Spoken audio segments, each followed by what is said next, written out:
First on this agenda is the audit contractor associates for discussion. Lonnie, I want to give a quick overview. So this is just kind of standard. We have used Holness and Associates now for a couple years, and they do awesome work. And so this is just to update and continue with them for the next 3 years. And they're not as expensive as our prior auditors, are they? No, that was another thing. They kept the prices the same as the last one. And they do a better job. They're very good. Yeah. Discussion. They do a better job than our prior auditors, and they're less expensive. Okay. So what's to not like about it? They do a different job. I don't quantify because everybody has things they catch. I'm okay with the job they use. Okay. Any more discussion on that? We carry it forward. Yes, move forward. Yes, move forward. Okay. Next on the agenda is ordinance 952, administration of resort tax discussion. Dave, you worked on that. Do you want to fill us in? Yeah, I'll offer kind of my high level of input, and just for the record, it wasn't just me who worked on it. I'm aware of probably at least 40 hours that were put in by council over the last week or two. I did note that I think I'm down to I've got 3 Beckys and 2 Marys in front of me. I did note that the one that was included in there and labeled Mary is not the most recent. She had made another one significantly after that. So just by way of reference, if there is through the comments conversations referring to her, they may not align with what was in the packet. My general consensus, and this was some feedback that I had offered to the mayor and staff, and then there was a resort tax board meeting on Friday morning.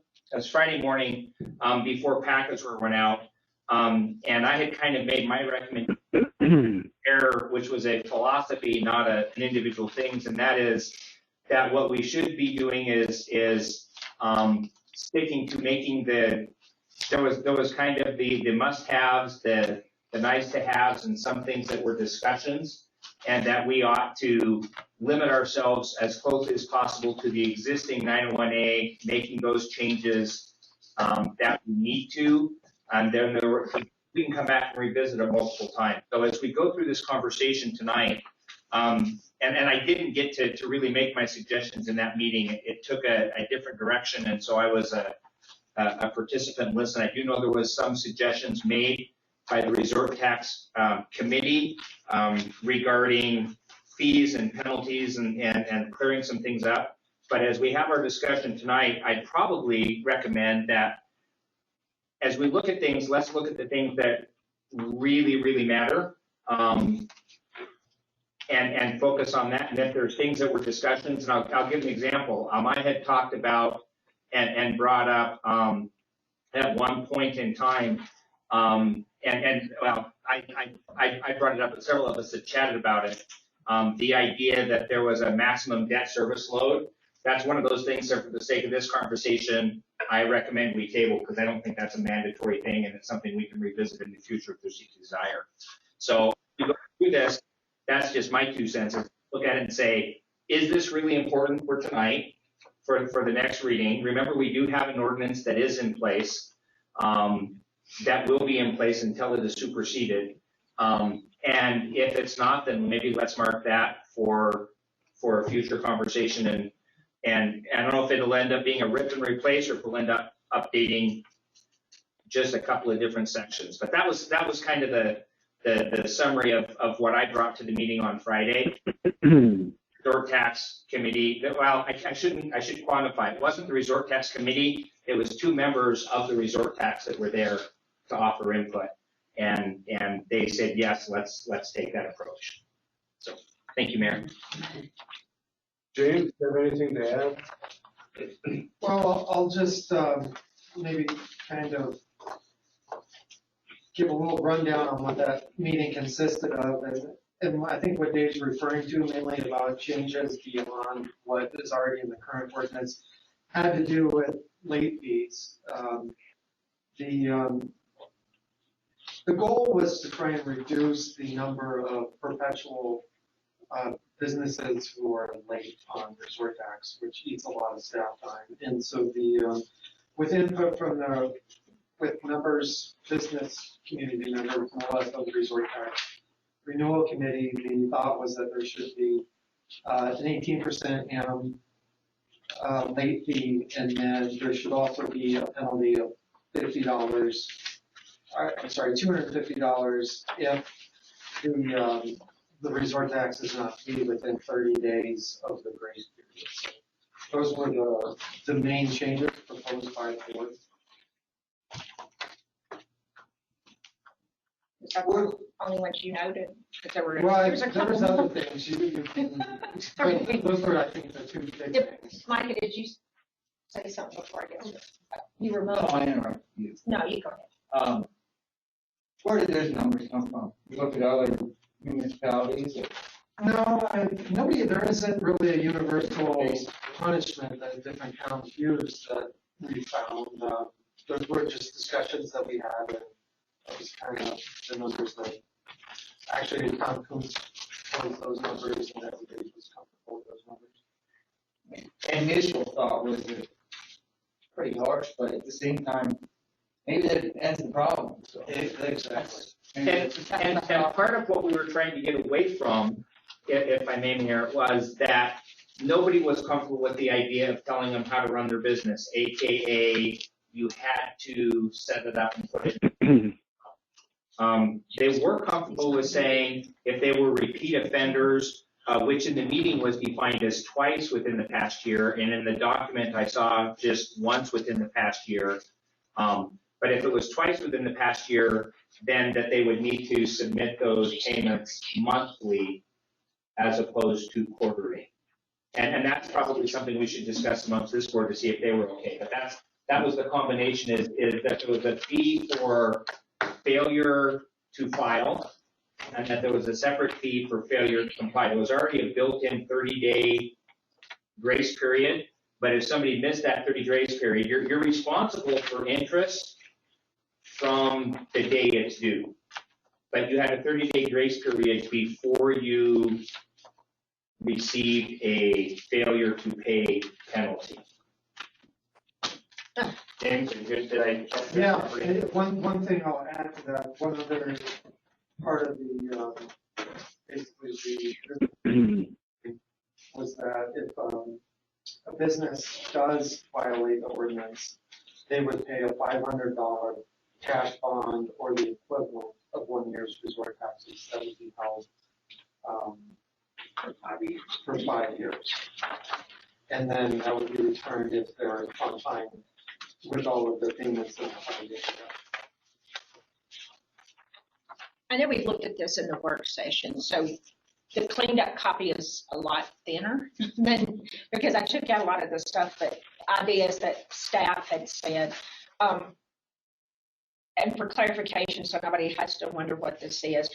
In the definitions on infrastructure, I marked out fire protection, ambulance, and law enforcement because our ordinance of infrastructure did not include those areas. And so I did not want what the voters voted on and what the ordinance said to conflict. So that's why emergency services is defined separately. Let's see. Ian, Can I ask a question? This is Mary Cameron. I'm not finished. I'll get to you just after Becky's done here.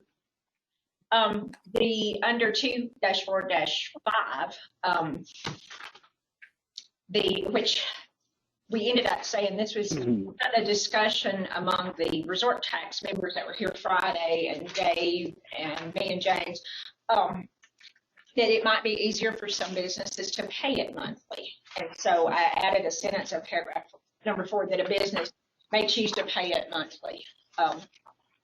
there are some municipalities that actually do that it's due every month. And I had asked today, why don't we do that? Maybe make it easier on people.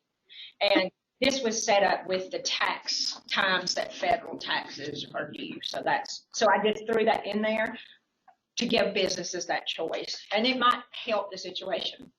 2-4-7 under audit. A while ago, I was sitting at home and realized that I did not change entity to businesses there. So I have changed it on the final copy day. On the final copy. There was discussion also with Tom and Jody about the committee that the mayor wanted to have to just kind of keep around all the time, not the committee that reviews the ordinance every 5 years. So in red, you'll see there, I just put that in there that by the charter, the mayor can appoint temporary committees if he wants to. Doesn't have to be in there because he can do it if he wants to by the charter. So if you want that removed, not a big deal. I put it in there. James pointed out under section 2-4-13 about the offending business. And I will say this, I had it wrong last week. Denise sent out over 18 letters to businesses in town. Out of all of those, I guess, contacted her. Then I sent out 5 letters on Friday, giving them to the next Friday to contact the city, get it paid, whatever. 4 of those 5 businesses did. 1 did not. And so they were actually served with a criminal summons to come to court. So they have gone from just being delinquent now to coming into court, which is the remedy that the city has under the resort tax ordinance. So that's where they are at now, that this particular business will have to come to court. So the discussion about that collecting and everything and not being able to, or not wanting to tell a business, you've got to put your resort tax in a separate account. Jody and Tom talking the other day said, why not just say if they are a repeat offender, they have to pay the resort tax monthly. So it's easier to keep an eye on, on what's going on and everything. And so on 2-4-13E, that's what was added in there to say, if you're a repeat offender, you'll pay monthly. So that there won't be any question on that. The next page 9, which would be 2-4-14, Tom Keynes recommended the 18% per annum because 10% wasn't even 1% a month. I don't know where the 18 come from. That's just, he was saying basically, I think, kind of like credit card interest rate, And he wanted us not to be the cheapest borrowing source. Exactly, that's what he said. Yeah. And then they came up with the idea, and that's where in under number 2 there, you have A at 18%, and you have B, the failure to file and report. And this is only the council to understand too. It's actually multiple offenses in one. If a business doesn't file a report and say either I've got to pay you $10,000 in resort taxes or I don't have any resort tax to pay this month, either way, it is a violation. So if you don't have any from your business that month, you're supposed to file and say, I don't owe any resort tax. So in the criminal complaint I did, it was 2 charges for failure to file a report and then the failure to pay the resort taxes. And so that was what Tom and Jody came up with in talking, was to put in the fine amount so that you have the 30-day grace period. The 18% starts on day 31. So you're late on day 31, but the $250 penalty does not go into effect until after the 30-day grace period. So then a delinquent business would have 18% interest that's been running since day 31. If they haven't paid it in the 30-day grace period, we tack on a $250 fine. Tom liked the $250. He said, because one, some of the businesses, the resort taxes probably aren't that much a month. So that gives them an incentive to make sure they get them in here and get it paid on time. Then if after the 30-day grace, after that point, if you have gone for 60 days and have not paid your resort tax, then it was an additional $500 penalty. So you would end up with the 18% interest and the possibility of having up to a $750 penalty. And that's kind of explained like in the next paragraph that failure, you're getting like a double whammy with the 18% and penalty. So, and as far as I don't think there wasn't any discussion with the resort tax board, not major discussion about changing the number on the ordinance, and I want to explain that if I can. The reason the ordinance number is being changed is because this is not an amendment. This is a replacement. There's a big difference. We have 901, 901A first amended. If we amend it again, then we're going to have 908 second amendment. And because we're adding new things, the 1%, some of the changes on penalties, cleaning it up too, I proposed it as a new ordinance with a new.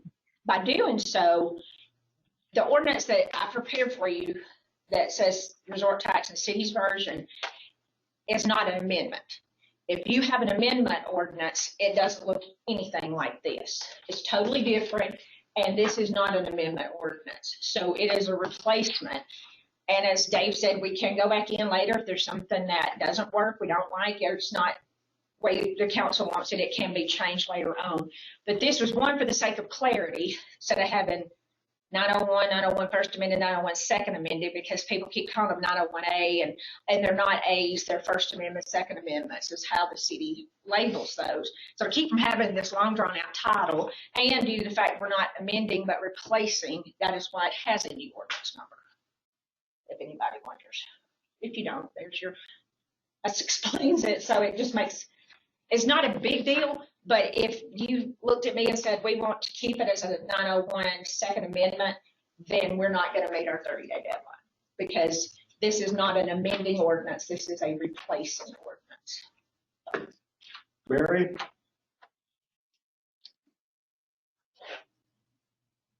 Mary, did you have a comment? Yes, I do. I have some questions. That was a lot of information to get. Could you show me in the existing code where that 30-day grace period is? I have been unable to locate that 30-day grace period that you're referring to in the existing code or in 901A. It is in the same section it was in previously. That the 30-day grace period is there. Wherever it's at, that was not changed from the original ordinance. Do you know, could you just humor me here? Could I get the numbers, like 2-4- what that, where that's found?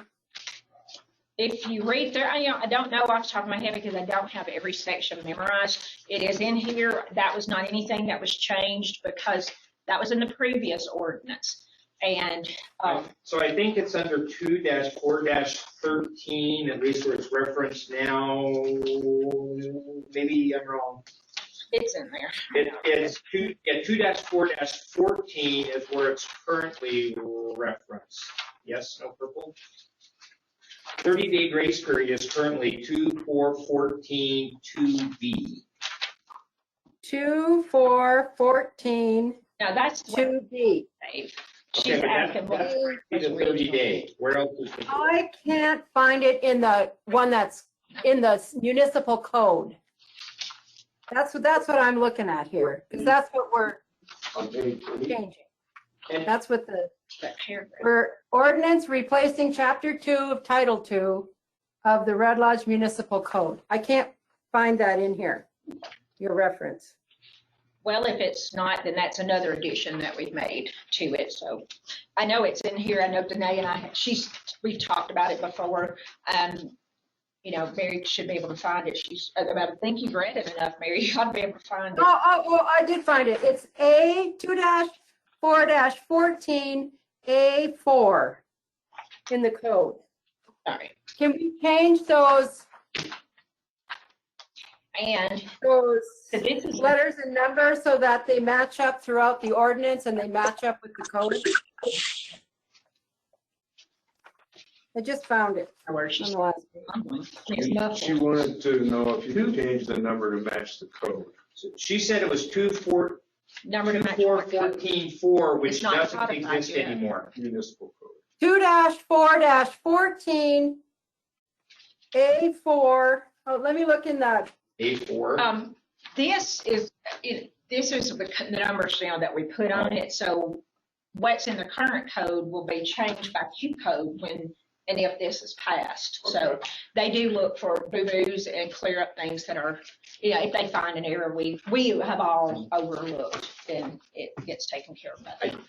I did find where she's referring to, and that was, in fairness, that was one of the problems that I had when I was looking online, was that when we had done 901 first amended, which was online, I had to chase it down through the ordinance. We started to get a really significant mismatch between the bullet style, like number, letter, it was in verse, and so in here, it's 2-4-14, 1D. Mary, did I get that correctly? Is that the one? Where it said failure to report remittance Yes, after a 30-day yes. period will result in a violation. So that's, And actually, the only place in the municipal code and in the ordinance that it's changed, that the numbers and letters are changed around, are in 2-4-14. In that one section, instead of using A and then A1, A2, A3, they use 1, 1A, 1, 2, or 1B. I mean, if we made it consistent, it would be better. I don't really care, but I think it makes it clear when whoever's putting it in. I mean, they're supposed to be codified on quarters, aren't they? Quarterly? Correct. Would be easier to do if you're putting it in the code and those all match up. Everything else matches up except for that one section. And that's something that I don't have a problem letting Q code fix when they codify it into our books. That's not a game breaker, changer, major flaw. Yes, I'm sorry, Dave, it's not my place to call on you. Dave. Question is for the city attorney, is there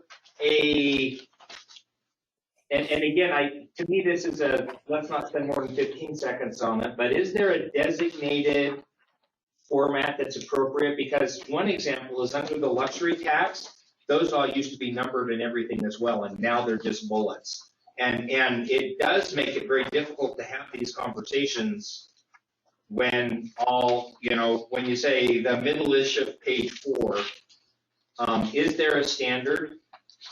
I just took what had originally been done and went with it. I didn't have a problem with this, and I'm the one, Danae and I both are the ones I guess you would have to decide it, because in that 244, when I send letters or if I'm in court, I'm not pointing out the specific what should be, what you're supposed to be taxing.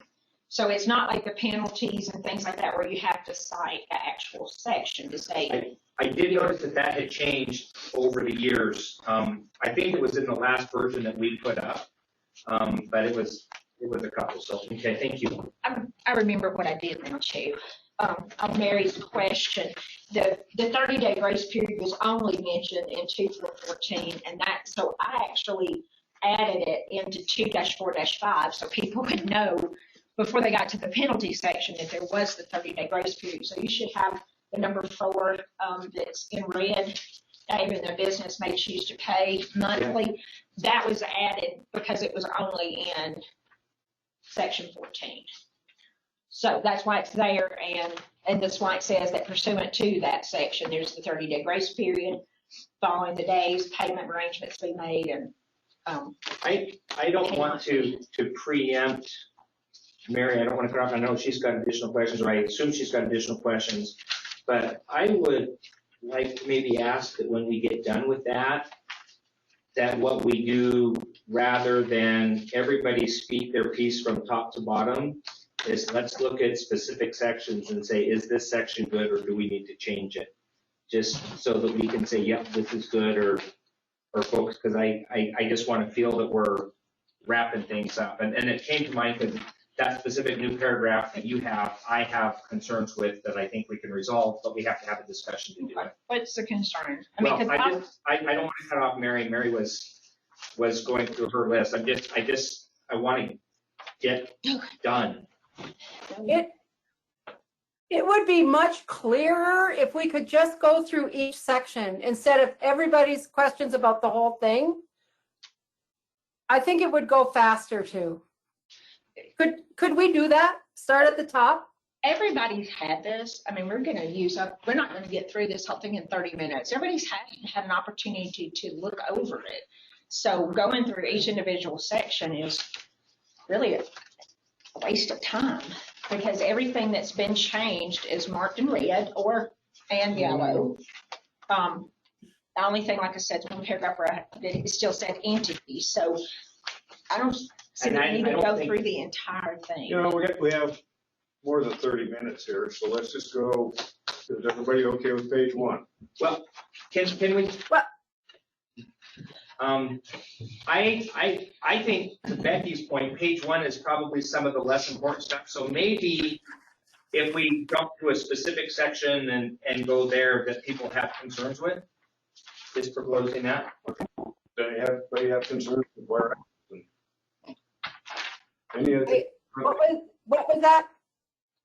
With the whereas, it's fine. It's fine with me. I don't care. everybody's good. Page 2. Definitions look fine. Everybody else good? Everybody good on page 2?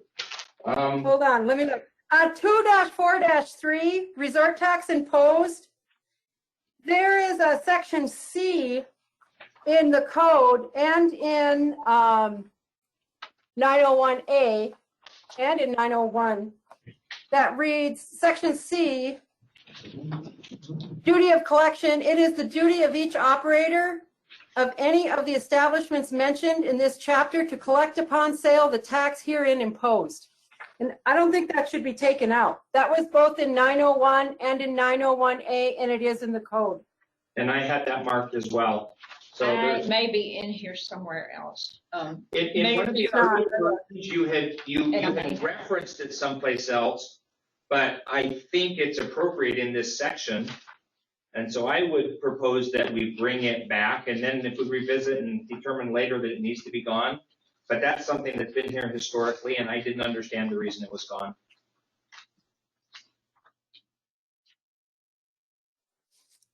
Well, it will need to be cleaned up because it does say establishment, and we put business through the whole thing, which is fine. And that's not a problem to add. I could care less. It's not an Okay, issue. let's add that in there. So Not we're an gonna- issue to complain about.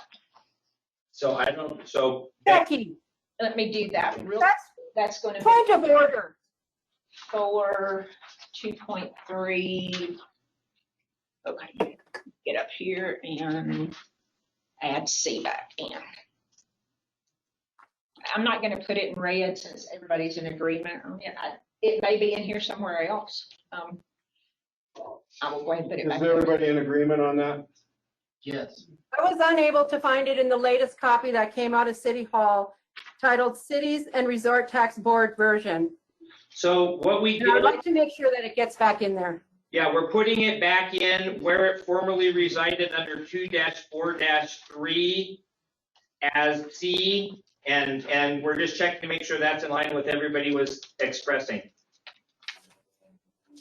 And everybody was good with that? Yes, yes. Go to page 3. I don't want to get ahead of, Yes, thank I you. want to give the attorney. Thank you, because I was like, oh no, y'all are going to start with something else and I can't keep up. Okay. I believe it's just that one sentence that they have to, because I think I had added something there. So, okay, that's added. Next. Page 3. Or section 2-4-4, because you wipe out a lot more. Any problems with that? Going on to page 5. Comment? So now we're in section 2-4-5. Correct. I did have some comments and concerns. So currently, I guess it's Dave? 2-4-5, number 4, currently states pursuant to section 2-4-14D, there is a 30-day grace period following the January 20th, April 20th, July 20th, and October 20th tax payment due dates, which is the one that you referenced, that you added it earlier, so they've heard of it. Yes. My issue and I'm happy with a business may choose to pay the resort tax monthly. Actually it fits in, if we take out the middle of that, I have grave concerns with. Payment arrangements can be made through the city if payment arrangements are permitted by the late payment of resort tax. Penalties are due and penalty in full in the following quarters. And my hesitation with that is, historically, dating back to when Peter was here, and we had talked about this in the past even, we don't want to put staff in a position of making objective or subjective decisions. That actually would be the mayor's decision, allowing somebody to make a late payment. And that was, I'll tell you why that was added, Dave, is because what happens is we get some of the ones that are repeat offenders not paying on time, and then they come in and they want to make payments on what they're late on, and then that just drags on forever, which cuts out some of the city's revenue. So that's why that sentence, if the arrangements are made, they're due and payable the next tax quarter. So my 2 cents would be, if we're going to have that sentence there, that we actually go with the version that was in Mary's copy, because it said, at the direction of the mayor, payment arrangements may be made with the city clerk's office, so that it actually specifies that it's the mayor, because the mayor does have that discretion and that position. Payment We're not putting arrangements, staff in it. what payment arrangements can be made through the mayor's office? What'd you say? So, at the direction of the mayor, Hang on. Ooh, hang on. At the direction of the mayor. and by the way, I think this belongs as a separate bullet, not in the middle of your opening and closing. At the direction of the mayor, payment arrangements may be made with the city clerk's office. So in fairness, that's the city clerk doing the work, but their tails are covered because they're doing it because the mayor tells them to. City clerk's office. And I would put that as a separate bullet, so that so that you have one that says pursuant to, there's a 30-day grace period, a business may choose to pay resort tax, and I would make that new sentence a number 5, because I think it's a separate issue. I think it's fine like it is, but if that's what makes you happy, then I will make it a number 5. I mean, it's not a, It's not a game I'm one of 6, that's what we call this. well, I'm just, because to me, it all ran together. I mean, it all was the same thing, so that's why I put it there, but that's not a big issue. I'm good with the mayor having the final call, but I'm ambivalent about whether to go to 5 or stay in 6.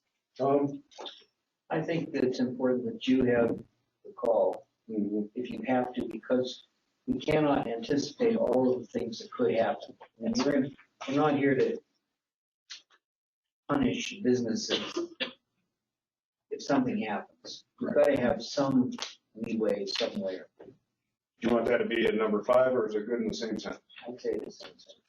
Gloria? Is it in the same The sentence? less complicated we can make it, the better. Remember, we're used to dealing with this. The general public is not used to it. And the more complex we make it and the more repetitive it becomes, the harder it is for the people who are trying to collect the tax. It's harder for them. So let's make it as simple as we possibly can. Which is simpler? Yeah. A run-on sentence or paragraph? That is not a run-off sentence. A run-on. I think that a separate number makes it simpler. Great, go ahead. I think that a separate number that's separating those two different things makes it simpler. I could care less. Okay, so I'll just so make we it a can number move 5 or the logo. Go ahead, just get it. Number 5. There we Number go. 5. And everybody's happy. okay. Do you want me to make a number 6 out of a business may choose to pay it monthly, since that really doesn't fit with number No, 5? because I thought that did, it could be, but I I think it can, needs to be a number 6 if you're gonna have number 5. okay, I'm okay with that, but maybe first 5 and 6. No, Okay, okay, you're good.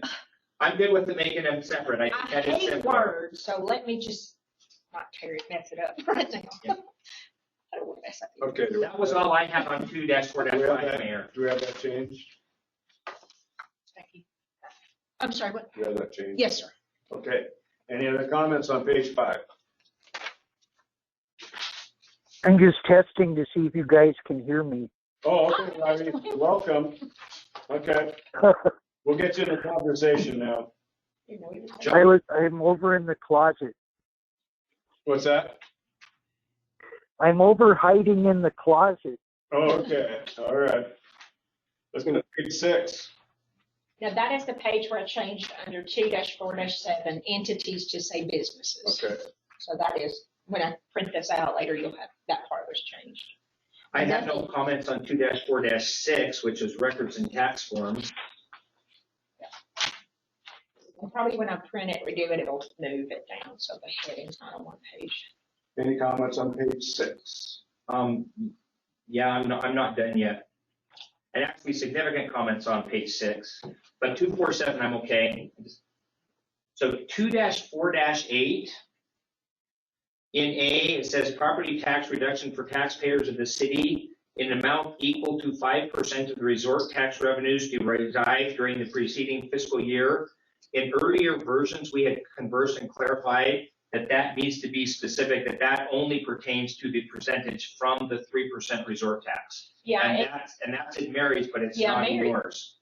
Mary, I think this is the same language Mary used on B and C, and it is on the very last sentence. I'm looking at A. So in section A, If you look at C, last sentence, it says that 3%, that the property tax reduction listed above is only connected to the 3%. Okay. So we can move that up there to that. I think it's good in C, but I think we should add from the 3% resort tax in the middle of A, just so that it's clear. I'm just gonna move it. I think it'll, Are you gonna get rid of A altogether then? no, because we still have to mention that this is the resort tax amount, the property tax reduction.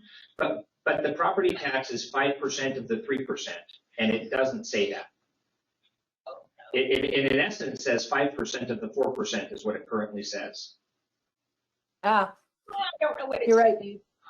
Okay, let me go back, Dave. I think we'll put it back the way it was because I just messed something up here, so. Control Z. I think,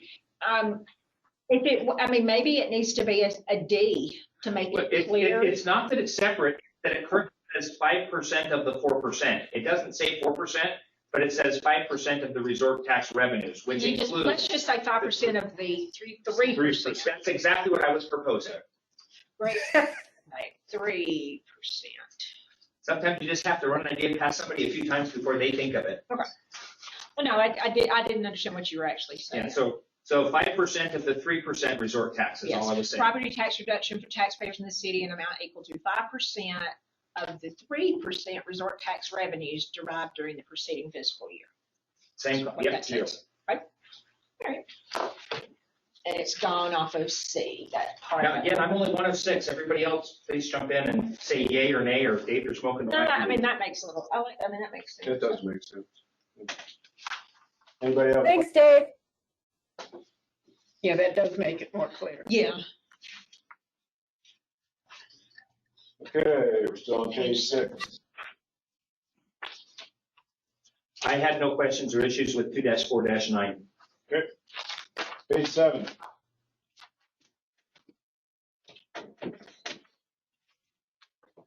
I had no issues with 2-4-10, 2-4-11. However, on 2-4-12, I had highlighted the paragraph that the city attorney already highlighted that references the city charter. And I have no opposition to that paragraph staying there, but the mayor has already the right by charter to appoint a temporary committee whenever he wants. We've already dropped full resolutions because they really weren't necessary, so. I don't mind I just put it in there because that was, one thing I think the resort tax committee was wanting, I guess, something in there for the future, for whatever the mayor wanted to do, and that's the only reason I put it in there. I'm okay with it, I just I want to don't know, flag it. Jody, is Jody up there? No, Tom Hanks up there? You're all right with it? I'm here. There's Jody. Yeah, I'm here. Did you see what we added there about temporary committees that the mayor can appoint? Did you get a chance to look at it? I did, and I thought when we had talked about it, we had decided that we wanted to have a permanent commitment that was there all the time. Tom, are you there, Tom Coote? So, Yeah, I think it could go either way. I think the concept is that we would create a permanent standing committee that would be reviewing the resort tax, who would then also provide the functions in 2-4-12 of the statutory requirements. So it'd be a permanent resort tax review committee, and they would also do the requirements that are statutorily required. That makes sense. Tom, are you warmer and fuzzier if we leave the second one that's appointed by the mayor to cover that need? that committee can be turned into.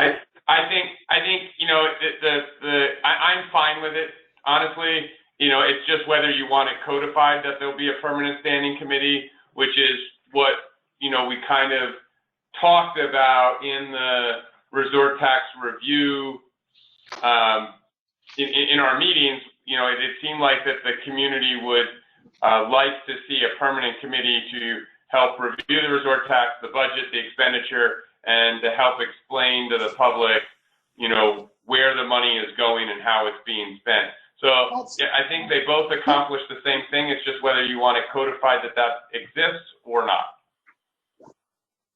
Or both. Oh, this is Mary Cameron.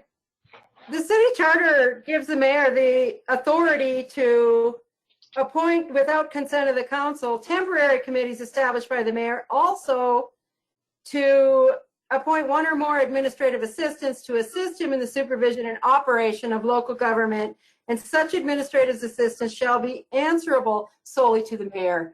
Those things are already there for the mayor in our charter.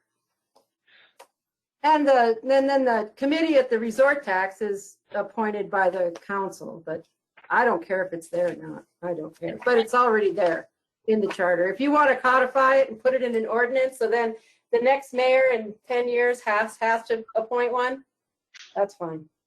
And that's the one reason I put it in there was that was a request of the resort tax committee, and I think we batted it around on Friday, and kind of the. There's two separate things. So one of them is that there's a current committee that historically has been appointed by the council. So there's two ways to solve this problem. One of them is to change the duration of the committee that's appointed by the city council, which is specified to be, you know, initially, and then it's like 5 years, or they meet every January for the first 5 years, and then after that every 5 years. So we could strike the every 5 years thereafter, and the committee that's appointed by the city council can fulfill that. It was my sense that the mayor wanted to have a committee that he could designate and appoint. And the only caveat or thing that causes me an issue is that charter says it's temporary, but temporary is a very vague term. So it's only temporary, you know, it only lasts the 25 years that we have a resort tax. That by definition in my mind is still could be argued as temporary. So what I see that we've made a change of in 2-4-12 is we've articulated that in addition to the committee that the council appoints, the mayor also can appoint a committee. And I'm inclined to say, let's leave it in there. And then he can that temporary committee can he wants. How about say to assist and advise the mayor in the review of the resort tax? I'm okay with that. Because it kind of, I think I took the charter and did the temporary, and I did it, what it said, temporary committee. So I didn't want it to look, I didn't want the charter said. But to assist and advise the mayor, I think it might make it a little clearer what they're going to do. Okay. Good with that, Mike? Both. That's where I was going earlier. A permanent resort tax board committee, and you have the option to call a secondary one or help. I'm good. Lori? I'm inclined to leave it in. It just makes it more clear. Robbie? And it's another tool. Are you good with that change? Keeping it in there? Bill, just at the very end of this, when everything gets ironed out, I I just got a little bit to say about it. I'll wait. Okay. Mary, are you okay with keeping it? Yeah, I'm fine. Okay. Mayor, if I may, I did just want to call out, it's not an issue or a change, but on page 6 in 2-4-8, B and C are both new, but they are not highlighted or red or yellow, but just so that everybody was aware, that is changing the 95% and the 1%. And Okay. I think that's the actual ballot language I copied. So, or somebody copied. Yeah. Page 8. And this was where we did the post the cash bond or the equivalent of 1 year resort tax, whichever is more in D. And then added the collection for this, the city can require somebody to pay monthly. And the resort tax committee did like the idea of putting, somebody that's, I hate saying repeat offender, it sounds like, but somebody who's repeatedly not following this to be somebody who's more than 30 days late within a 1 year period. So in E, which you have highlighted, my recollection of the conversation on Friday is that they needed to be late twice in a calendar year. I was wondering too, because when I looked at that, I thought, well, that really doesn't make a lot of sense. So No, it was supposed to may have be, been- yeah, it doesn't read good or English right now either. business that has more than two, let's see. A repeat offender is defined as a business that is late twice or more, is more than 30 days late twice within the previous period. So twice goes in front of within. Well, how about, I did, hang on. All right, I said a repeat offender defines a business that is late 2 or more times within a 1 year period. Is that what you said? Within the previous 1 year period. Okay, because that That's was what you scratched said, the not- 30 days. Okay. But your point, the sentence is it reads funny. The city may, at its choosing, require businesses that have repeated violations for failure to report, collect the resort tax, or pay the resort tax on a monthly basis to file, report and pay on a monthly Ooh, basis. that does sound bad. Thank you. Okay. Probably why it's confusing too is I put all the problems there. Let's say repeated violations to pay on a monthly basis. Do we want to leave that as may at its choosing, or do you just want to make it that the discussion was that if you're twice late in a year, the new rule is that you pay monthly. And I don't think there was supposed to be a subjective decision. It was just, this is I what was it's going to be. thinking maybe Joe, I don't know if Jody said that. Jody, if you did, I just remember somebody saying that's what I put in there. Well, it's in my notes, so that's why I did that. But yeah, I think it would read better. The city may require businesses that pay violations for failure to report. Do you want me to say failure to collect or failure to pay the resort tax on a monthly basis? So I want to get rid of may. Okay. And at its choosing, and I want to say that failure, here's the new E, as I would say, if you want to write it down and see it works. Failure to report, collect the resort tax or pay the resort tax twice within the previous 1 year period. When you say, so businesses that will need to pay monthly. How long was that? Did we talk 5 years in the Actually, I don't remember if that was discussed. I'll work on this. It's how about this? I've got a question. Okay. Does this belong in bonding? Does this belong in 2-4-13? Or does it belong in a different section? Down in violation and penalties, maybe?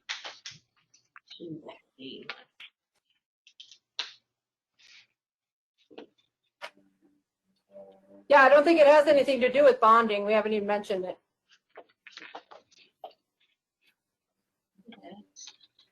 I think it makes sense to have it under violation and penalties.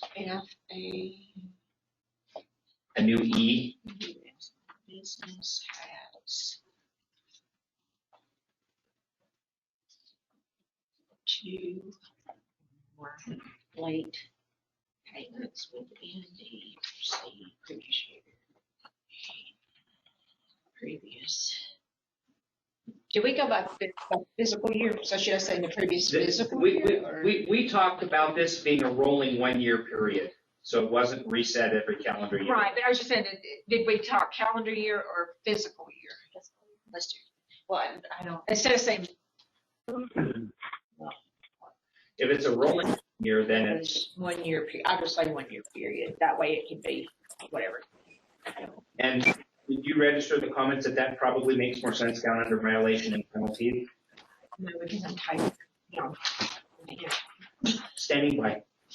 All right. Mayor, I'm happy to relinquish the conversation time for my item to help make sure this gets done. Okay, want to move on to the, No, I'm saying I'm happy to bypass mine so that this gets done. okay. Just, I know you put it on, I appreciate you putting it on the agenda, but I think this is more time critical.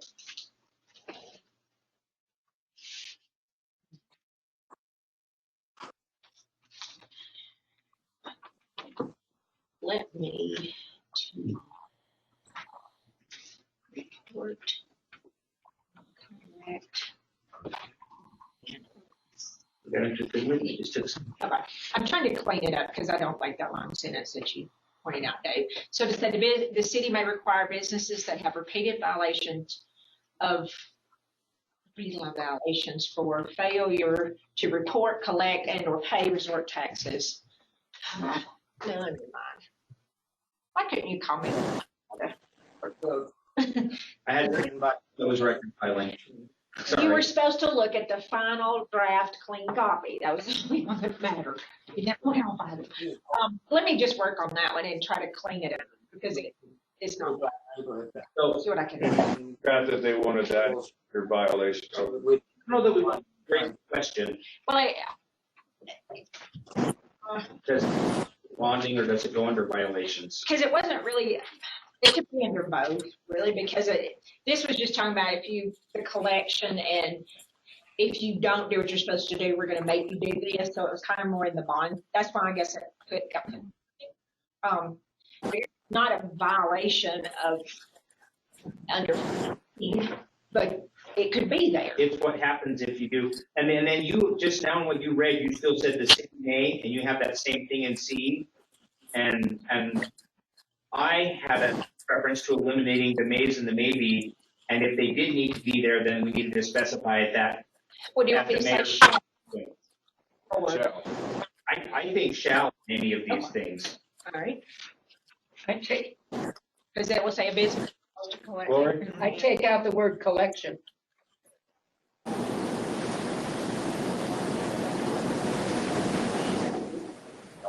She shall require businesses to remind people that. If you could just then turn your mic on when you're ready to speak, that would help the feedback here. Thank you. Gloria? I have a question, Bill. Yes, Mary. Which letter? No, this is Beth from the Village Shop. Oh, hi. So my question is, are you going to act in violation? It's really nice. I love all the rules and regulations and that we respect the resort tax laws. But is there going to be action when it's not, when people violate? Yes. She might not have been here when I said what I said earlier. I don't know if she was. Do you want me to address that? Rebecca will kind of fill you in what we just went through this last go around. And you may not have been on listening at that point, Ms. Steen, but what we've done, used to, the NA would send a letter, a friendly reminder. Then if the businesses didn't respond, the mayor sent a letter, and then if they still didn't respond, then I sent a letter. And then we tried to work with everybody. Well, that's taken up so much time. So what we are doing and putting in here is changing some of the mays to shall, but we're also Danae sent out 18 letters recently for non-collected resort taxes. All but 5 responded. Those 5 got a letter, I think, from the mayor. When they still didn't respond, they got a letter from my office. And then 4 of those paid and come in and did whatever they had to do. One business did not. And so when we did not hear from them, the city filed criminal charges against them, and they actually have a court appearance coming up. So that's the steps we're going to do from now on. Is not, you know, people won't get the friendly reminder because everybody knows that as a business here knows you're supposed to collect. So that'll kind of help speed up the process and hopefully take a little extra work off of the staff. Does that answer your question? So, yes, that does answer my question, and I appreciate that. I think the resort tax is so important for our community right now, in so many ways, and I just want to make sure that everybody's abiding by the law. It's important for me as a business myself. I collect it, I pay it, I make sure it's on time. I understand that others are delayed, but if they collect it, and we can talk about this at another time, but if it's collected from a consumer, it should be paid to the city. And so there was some stuff, and Bill knows what I'm talking about. I was pretty upset. Anyways, I'll let it go for now. I don't want to waste all your time, but I think it's good what you're doing. Thank you. Thanks, Beth. Okay, you worked on that? Yes, sir. And I really shortened down quite a bit here. So what it is just said on collection, the city shall require businesses to pay monthly if the business is a repeated violator. A repeated violator is a business that has failed to report, failed to collect, or failed to pay resort taxes 2 or more times within the previous 1-year period. It sounded good. I'll be very good. We're looking at it. I know. Are we moving that into violation and penalty? Not quite yet. 2-4. What's that? Is everybody good with that part of it? Yes. I think she was Okay. asking it. I'm gonna need to review kind of 2, 4, 13 and all, but in a worst case scenario, what I'm looking at, what we could do, and we can still have some more discussion during our meeting, but in a worst case scenario, we've got to the point we could rip and replace of everything up through 21412, which I think requires all of the stuff that's required for the statute. So come back and do 2413. I had actually thought real quick is we could change the heading on bonding required to bonding and collection and take off the required, and that way that paragraph would still fit there because it can go to the other section, but it's more of like saying if you don't do something, then this bonding stuff, then this is what else we're going to do. So, I mean, it can be in both places, but I'm just saying if you want to leave it there, we could say bonding required and collection, or bonding and failure to pay, or bonding and collection would be an option there to change that, but it's not a make or break thing there. This says nothing about bonding, and it's so simple to move it into the violation and penalty stage. I mean, it's just talking about not paying resort tax. It's talking about violations and penalties. So where's it on it? It's not talking about bonding. I think it makes sense, my opinion is it makes sense to move it into violations and penalties. Dave? I like changing the title to bonding and collection and leaving it where it is. Either way, I don't think it matters, to be honest. Lori? Yep. Yeah. I like that answer. Yep. Yes, no purple. So we can take whichever yep. Rafi, what do you want? Just everybody has their idea and they'll get it all sorted out.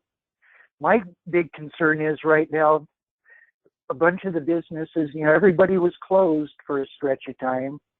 Now they're open very limitedly. We don't know what we're coming into this summer as far as tourists coming, Can and we, maybe they might bring, and I know that has nothing to do with this, no, but it just seems like there's more important things, so I'm just keeping my mouth shut about this. okay. Mary, where Let would you guys hash it out. you want under violations and penalties, Mary, or? I would prefer that it be under violation and penalties with the other violations and penalties, because it doesn't say anything about bonding. So it would make it more clear to put it where the violations are. It's time for council. I'll change my answer to Glory's, yes. Okay. So it's time for council, we'll have to revisit, really, actually, like page 9, when we get to the council on that. So.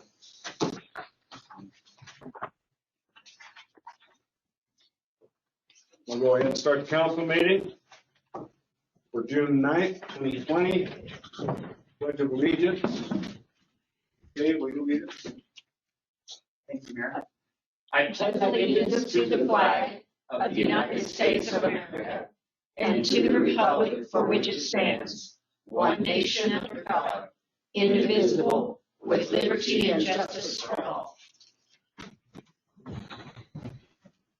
Roll call of officers. Larson, Here.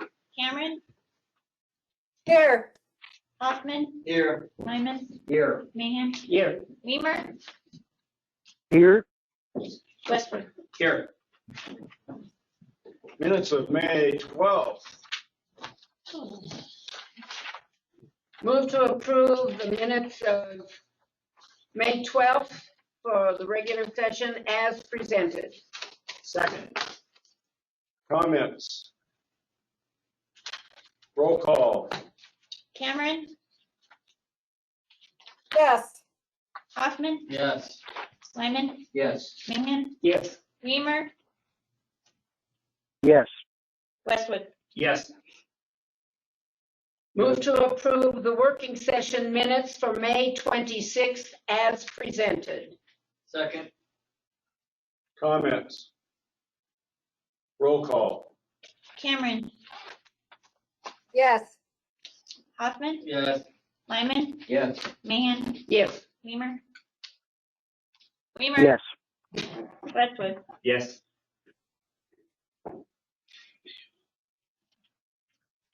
Warrants payable.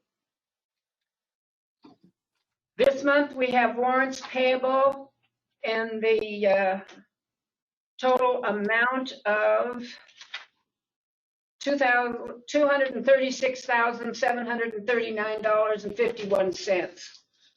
The largest ones are to Northwestern Energy, $11,247.30. And that's down considerably, as we have noticed the last several months, and that's because of the lights replacement, the retrofit. We have Republic Services, $38,346.02. That remains high. We paid Billings Pavement for resurfacing several streets, $19,418.25. That was because of the water problems there and the doing the water along those 3 streets. And then we have Interstate Engineering. We paid $12,293.66, and that was for the pool. So it's a lot of money this month. Move to approve the payment of all the warrants as presented.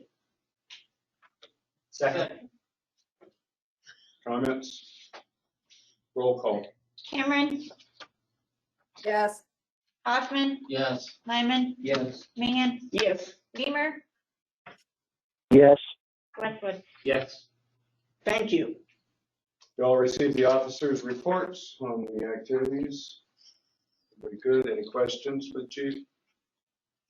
I'd just like to add my comment that, again, I appreciate the number of warnings written as opposed to the number of tickets. I think that is a clear indication of the efforts to get compliance as opposed to enforcement. I appreciate that, particularly in times like this. I second that.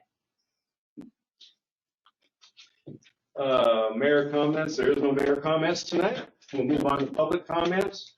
Anyone may address the council at this time on a topic within the city's jurisdiction, not specifically on the agenda. Please, if you have a comment, state your name, your address, and comments will be held to 3 minutes. Above my head is a green light. That's when you start. It will turn to red. Your 3 minutes will be up, and you'll need to finish your comment.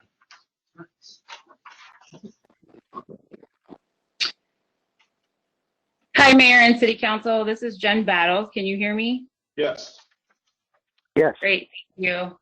So I appreciate the opportunity to speak with you today. I'm a Ward 1 resident. I'm at 709 Hagen, and I'm here today with concerns regarding the budget process and the transparency of that process. How we spend money as a city reflects our priorities and our values. And indeed, the city's website, if you look at it, affirms this view. They say, quote, "The budget book is one of the most important policy documents adopted by the City Council because it sets priorities and serves as a work plan for the upcoming year." However, I was here last year because I had concerns, and there wasn't enough time last year for the City Council and the community to discuss, debate, and engage with the budget. The process timeline was insufficient, and now it is almost mid-June, and we have no draft budget as a community to look at. So this is, to me, especially relevant to our community right now for 2 reasons. One, the impacts of COVID-19 will affect our income in 2020 and 2021. And as of now, the community has no idea how departments in the city are preparing for this income reduction. And two, importantly, the police department takes the lion's share of the general fund budget, and last year they weren't able to provide any public metrics or data to justify their budget requests. And given that they are now under public scrutiny for behavior that sows distrust in the community, I have concerns. If you take a quick glance at the police department's website, it shows no annual report since 2017 and no reports prior to 2017.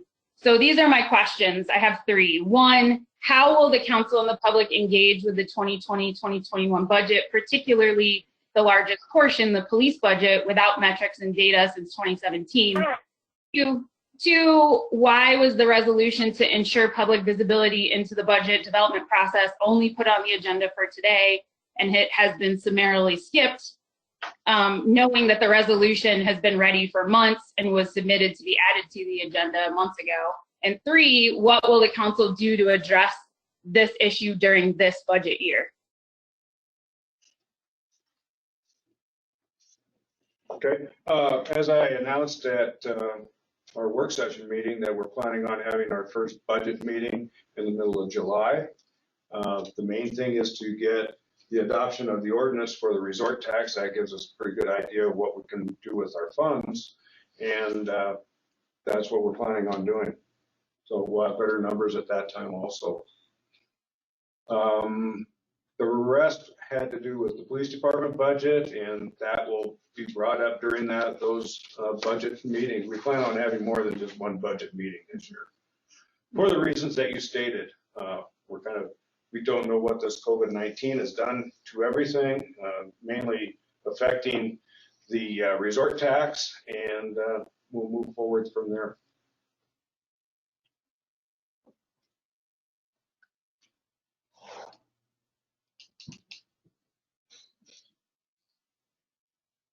Hi, this is Ellie Elliott. I'm at 16 Fountain Park in Ward 3.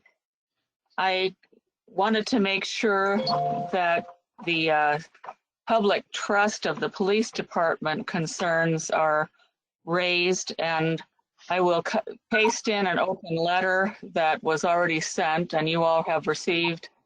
I guess maybe it doesn't fit, so you have received that, and the public has access to it in the newspaper from last week. But I would like to suggest that we have some ways that you could respond on not just restoring public trust, but building public trust out of this. And it's apparent that making it just a personnel matter and focusing in on that has ignored the real concerns of the community. So what we need to know is, number one, that the elected leadership of the city of Red Lodge understands why many members of the Red Lodge community are legitimately concerned and fearful about whether the Red Lodge Police Department is committed to its stated mission, values, and code of ethics, and whether citizens will be treated unfairly based on their political affiliations and opinions. Number two, that the mayor, city council, and the police department of Red Lodge disavow the opinions expressed by Al Stuber on May 28th that have caused the public concern. Number three, that the elected leadership in Red Lodge is committed to holding all of the employees on the police force to fulfilling the department's stated mission, values, and code of ethics. Number four, that the elected leadership of the city of Red Lodge sincerely regrets the harm that has been done to the Red Lodge community by one of its employees' actions, and by a delay in a public statement that clearly disavows them. And finally, that the elected leadership of the city of Red Lodge is committed to building a climate of public trust by ensuring transparency in its actions and holding its police officers accountable, prioritizing community engagement and training as we seek to change the culture of policing in our community and build trust with the Red Lodge community.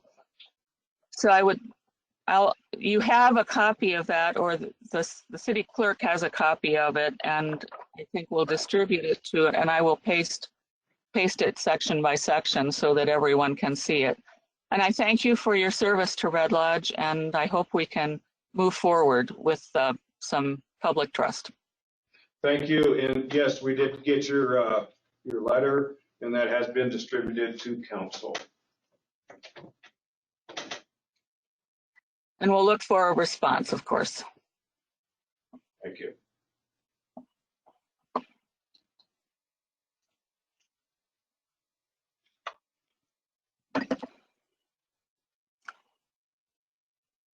Any more comments? Yeah, I would like to speak. My name is Addie Poor, and I'm from 15 Pepsi Drive in Red Lodge. I'm sure that most of you have been following the events that have been happening in Minneapolis, the United States, and even across the world right now. And if you have been following the news, then you also know that the city of Minneapolis just voted to defund the police and redirect funding to community-led public safety.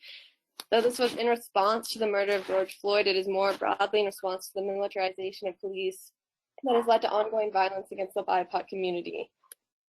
And I just wanted to say that I don't think Red Lodge is in any way exempt from the national conversation going on about racism, police brutality, and white silence. Even though we're a town of 2,000 people, the vast majority of us are white, which makes the vast majority of us privileged because of our skin color. And that makes our silence all the more deafening. The demonstrations and protests occurring across the world are in every way relevant to our law enforcement here. And being a nearly all-white community does not negate the fact that policing is an institution rooted in racism and injustice.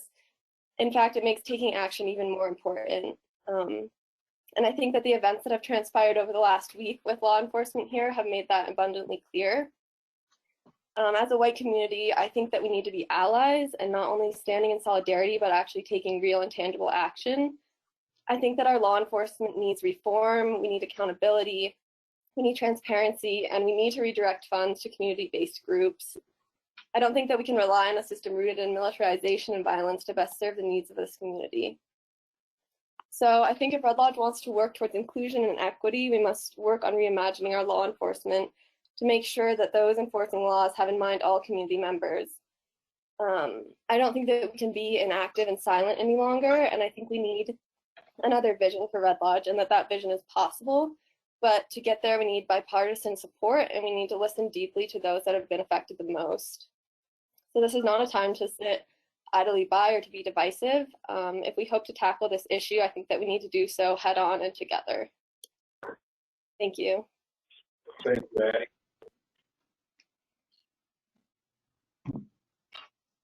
This is J.L. Camphy, 9 Pine Ridge Road. Thank you, Addie. I needed your voice in the room tonight. I filed a formal complaint against Chief Officer Wells on June 1st.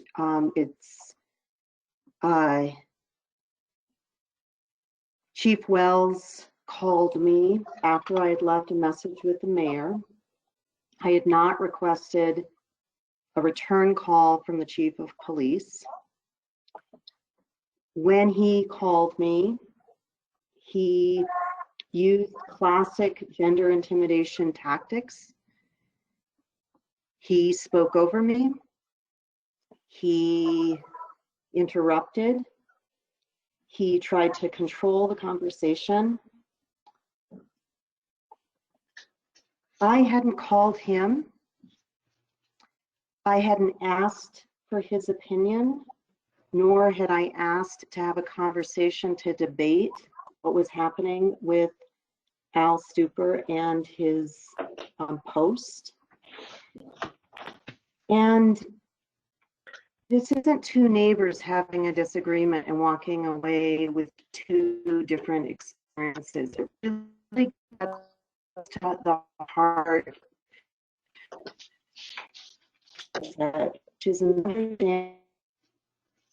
understanding about power and responsibility. That the chief of police be the one who upholds honor, integrity, the values of the mission and the code of ethics of our police to the highest degree. All he had to do was listen. It was very minor, the skill set required. At the end of the call, all he had to do was say, thank you. We'll look into it. I'll get back to you. He should be trained to be able to do that, something so minor.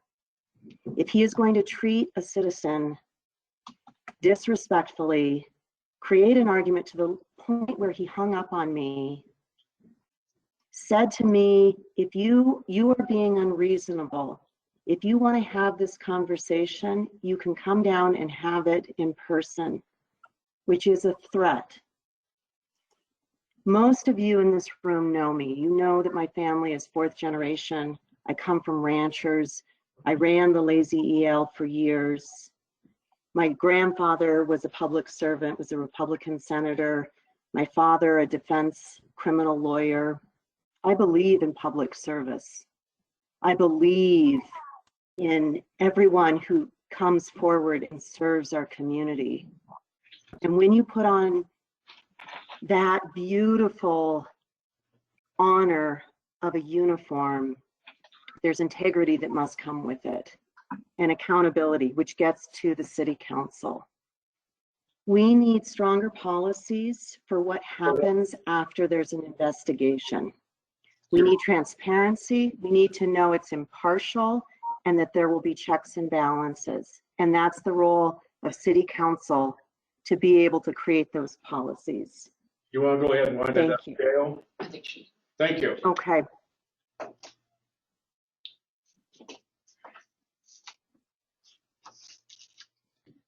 More comments? Public comments? Hi, I'd like to say something. My name is Ricky Poor. My address is 37 Upper Wapiti Valley Road, Red Lodge, Montana. So, in light of worldwide protests regarding abuse of police power, it has come to my attention that these are issues prevalent in the Red Lodge community as well. We may be a small community with few people of color, but that does not mean that we are exempt from taking action against these issues. In fact, there have been several inappropriate posts on social media, as well as phone calls from our very own police department regarding recent events. And we as a community need to demand accountability from our police department.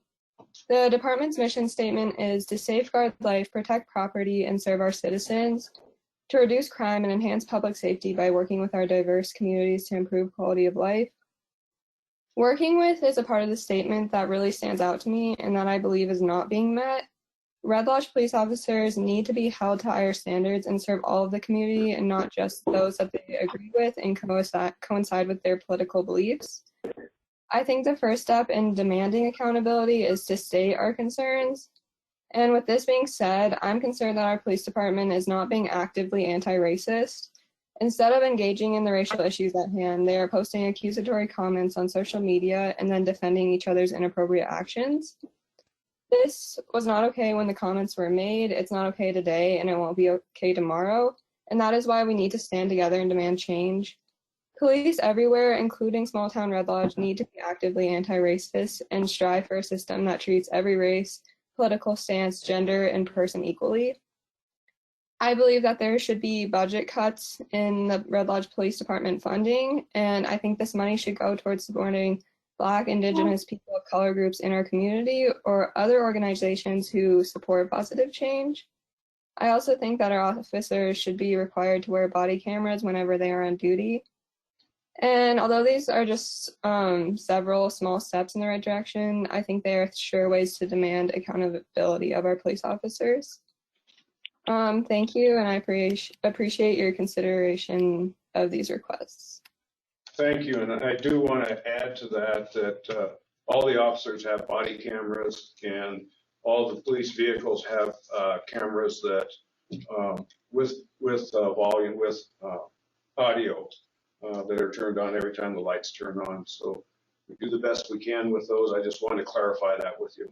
Thank you.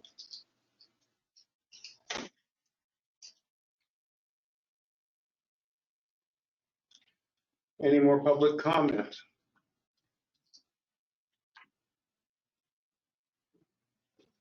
No more public comment. We'll move on to old business. Solid waste contract, Republic Services. Move to approve the solid waste contract with Republic Services as presented. Second. Discussion.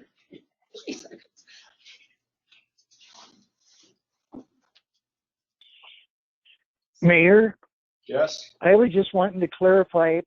It seemed like at the last meeting, we paid them $38,000 roughly. And then this meeting, is that bi-monthly? Or is that once a month? The $38,000? Once a month. Okay. I just was wondering. Okay, thank you. Any other comments on the solid waste contract? Roll call. Cameron, Yes. Hoffman, Yes. Lyman, Yes. Mann, Yes. Weimer, Yes. Westwood. Yes. Okay. Floor. I just want to say that Republic Services has done an excellent job recently, especially with so many people staying home for a long period of time. There's a lot more trash out there for them to pick up. And when it's consistent, the homeowner should request another can, because putting bags on the street, especially when there's animals out there and they rip the bags open, just creates an additional problem. So if you have more than a can full of trash, for whatever reason, either because you're staying home and creating more of it, you might need to order another can. I want to agree with Lori on that. I think they do an excellent job. And appreciated what they did for the recycling the other day. Down at the, Thank you, Tom. well attended. Moving on, resolution 3545, stormwater preliminary engineering report, action. Move to approve resolution 3545, stormwater preliminary engineering report. Second. Discussion. Bill? Yes. Would it be possible to postpone some of these situations until, it's like, to me, we're in emergency mode right now. Now we don't know what kind of money will be coming in? Is this something that we could put off till next year? Actually, this is a Is what I, engineering report so that we're able to apply for grants and loans to do the project. Also, stormwater what does that cost? stormwater is part of the 1% resort tax that will start being collected. Yeah. But not knowing what kind of money that is. You know, any business, I was just in Foster and Logan's, and they have a bar, and you can't go up to the bar. You know, limited seating. We don't know what we are going to have for tourism this season. And when I was talking to some people in Tucson, Arizona, and when all the businesses opened back up, they had a spike in the virus again. With people traveling, we've been kind of all by ourselves here in Montana. Now we've got tourists coming and maybe bringing sickness with them. With it being such a mystery, anything that we can put off so money isn't getting spent. It costs how much to get this preliminary engineering going? There's an expense to that, right? Right. Jim or Lonnie, do you want to address that? Jim, you're on the phone, aren't you? I don't know if Jim's on here, but I'm not sure the exact amount on this. I think we have paid. Brandon should be on the phone. Brandon should be on there. Yeah. Brandon. Yeah, I'm here. Yeah, you want to clarify that? Yeah, so the preliminary engineering report that you guys are approving has already been budgeted for previously. What the resolution is just adopting what we've put together for the preliminary engineering report so that we can submit to the grant application that is due on Friday. If you do not move forward with it, then you're pushing yourself out 2 more years and missing an opportunity, another $500,000, which was already missed with the last funding cycle. Okay. Any other comments? Yes. And I'd just like to add that what we are doing with this resolution is we are adopting the engineering report. So while I understand and I hear and respect the concerns of cost, what we're doing is basically accepting the report that they've turned in for us, and that will allow us to move forward for that grant money and also to utilize the 1% tax that just got passed by the voters. So the therefore resolution is just that we're going to adopt the preliminary engineering report prepared by Great West Engineering. Okay. Motion and a second. Any other discussion? Roll call. Yes. Hoffman, Yes. Lyman, Yes. Mahan, Yes. Weimer, Yes. Westwood. Yes.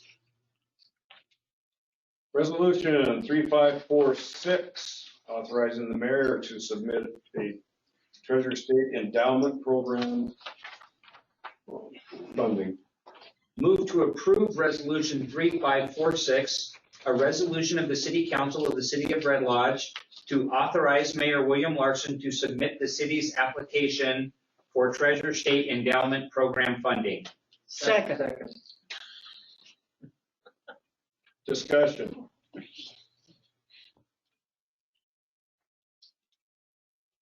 Roll call. Cameron, Yes.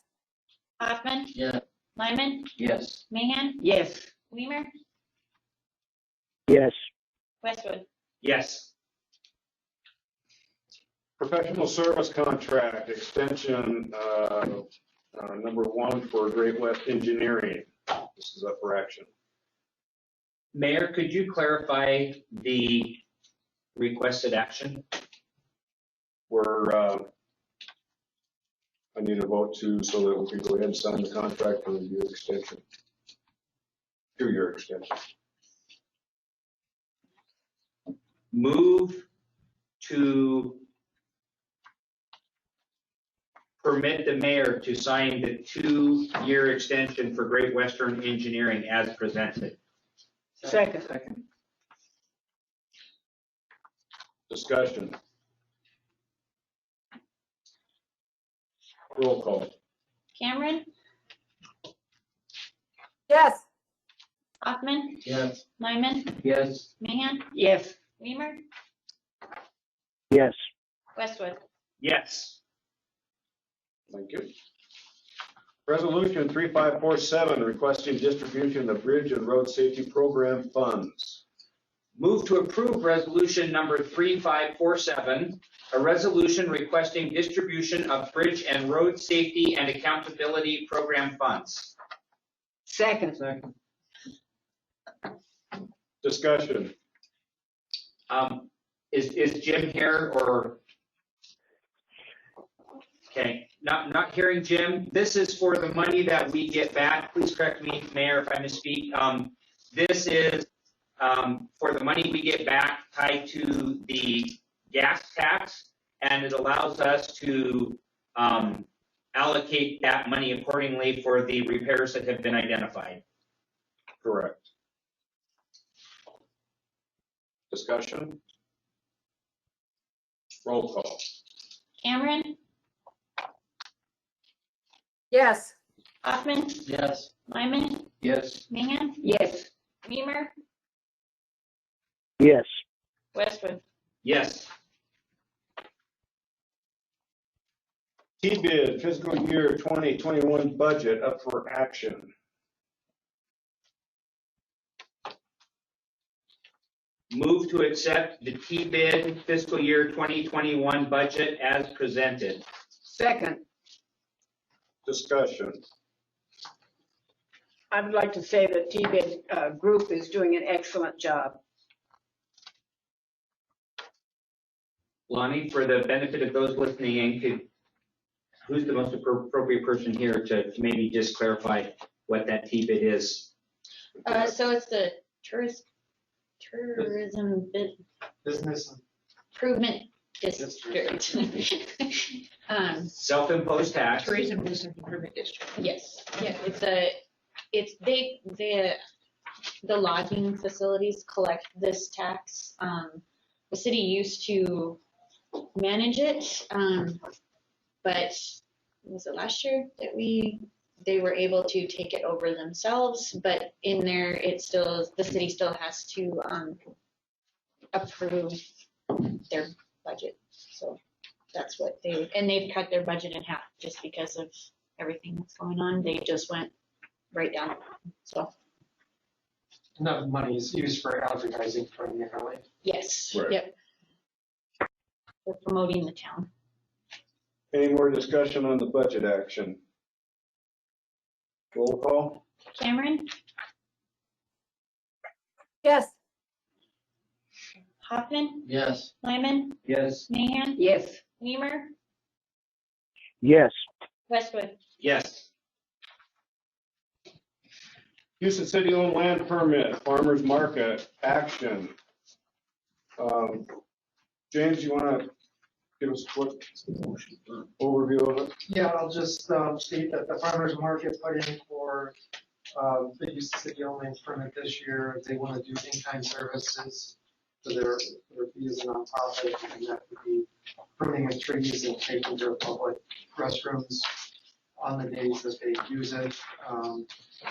They've got an approval letter from Dr. George for their event plan review.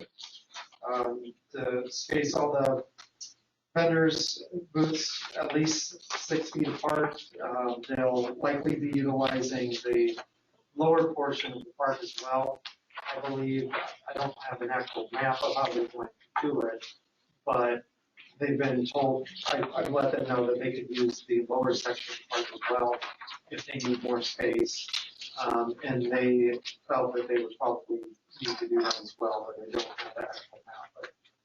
But they have a flyer that they'll have at the farmers markets, and they've been approved by the county as well. I'll take a motion. Motion to approve the use of city-owned land farmers market application. Second. Can I get a second? Tom seconded. You got it. Discussion. This looks good. I didn't get the pamphlet though, James, that you sent out right at the beginning of the meeting, the last meeting. It wasn't attached, but that's no big deal. Okay, I can send that to you tomorrow if you would like. I just got. Okay, that'd be great. Okay. Okay, I'd like to see it. Any other discussion? I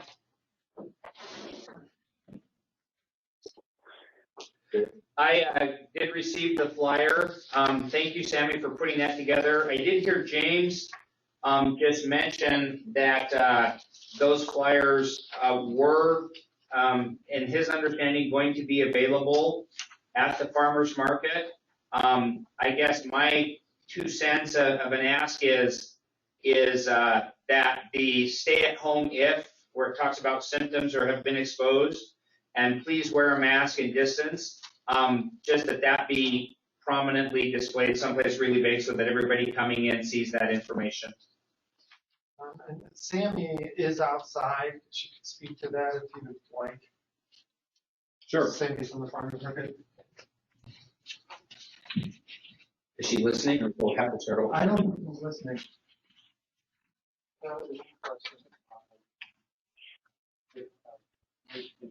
I'll come with you. You want to just step up to the podium, you can, Sammy, and we'll keep our distancing. Okay. It was not so much a question as a comment.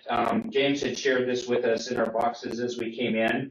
And the question pre-meeting was this flyer going to be readily available? And I think in his comments, he just addressed that he thought it would be.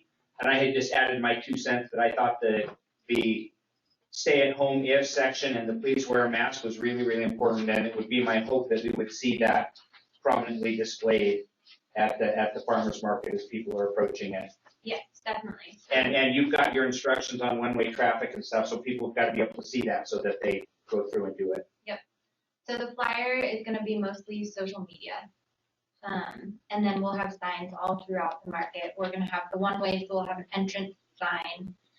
And then it's throughout the market directing people where to go and reminders as well. And a sign next to the station. That was good. Any other comments? It's a good event. Yeah, we need to have it. I'm glad we can still have it with everything going on. It's evident that it took a lot of effort on your part to get the county on board and get it all aligned, so thank you. Yes, we had a few back and forths, but I think we figured it out. Any more comment? Great, everything was in order. It looked real good. Great job. Roll call. Cameron, Yes. Hoffman, Yes. Lyman, Yes. Mahan, Yes. Weimer, Yes. Westwood. Yes. Get that here. Is that all you need from me? That is it. Thank you very much. Thank you, guys. All right, we're getting down to ordinance 952, administration of a resort tax, public hearing, first reading. We'll open it up to the public for public hearing. Any comments from the public on ordinance 952, resort tax administration ordinance?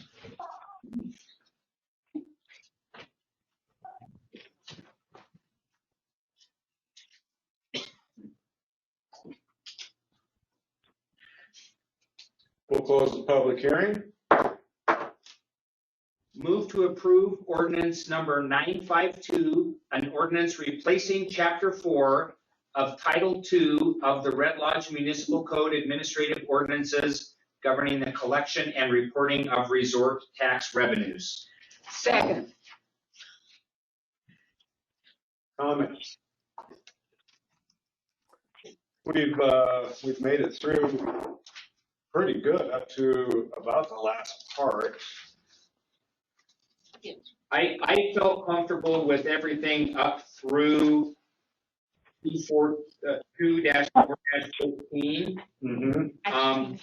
I did not see that we have an updated, so that 2-4-13, 2-4-14, and then a final section. I am happy to continue our discussion, but at this point, if a vote were to be held, I would only be in favor of replacing sections up through 2-4-12, as that is what we have had a chance to discuss. And I said, I'm happy to get through, and knowing that we can come back and revise this. So I would currently only be in favor of replacing the elements that we've had a chance to discuss as a council. So we've made it through 2-4-13. And on that heading, Mr. Mayor, I changed that under Dave's suggestion to bonding and collection. And I looked at it again while other stuff was going on. And because we're talking about in C and D, if a business fails to collect or remit, we could leave that E there. I just scratched I had collection colon, I just scratched it off. I don't even know why it was there. But we can also repeat it again in the violations and penalties. Because it kind of fits in with if you violate, in D it says if a business violates this and we have to pursue collection for the unpaid taxes, and then it also says we can require you to pay monthly. The city can require that. So it kind of flows with that, but it could also be, like I said, in the other section as well. Do you want to read E to us? Yes, sir. And this is how I reworded it to hopefully make it simpler and not a gigantic run-on sentence. The city shall require businesses to pay monthly. The business is a repeated violator. A repeated violator is a business that failed to report, failed to collect, or failed to pay resort taxes 2 or more times within the previous 1-year period.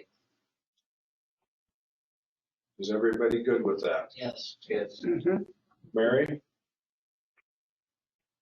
I'd still like it not in the bonding section, but I'm only one vote.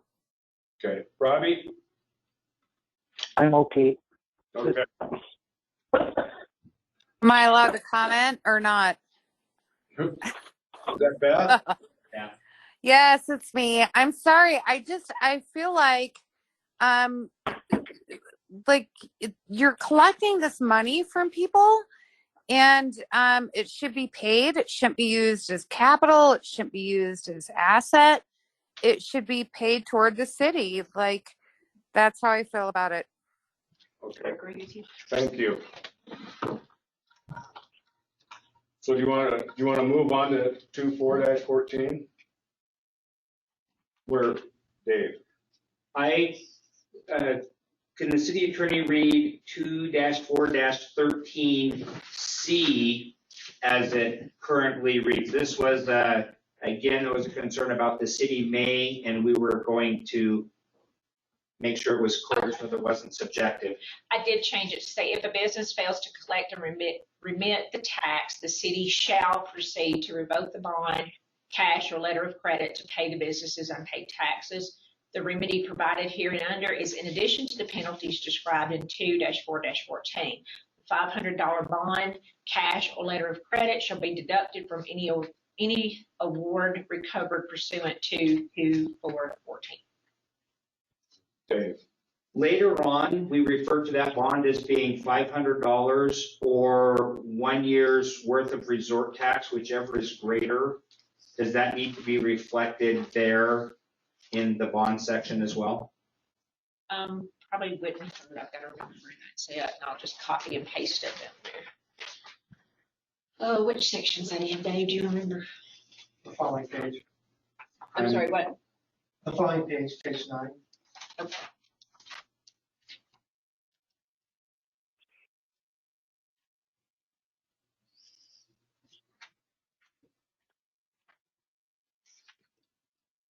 Where on page, am I on 9? Okay. Mine may have, my page has changed a little bit. Do you know what heading it is, James? Yeah, it's under bonding, I'm sorry, violation penalty number 2. Number 2.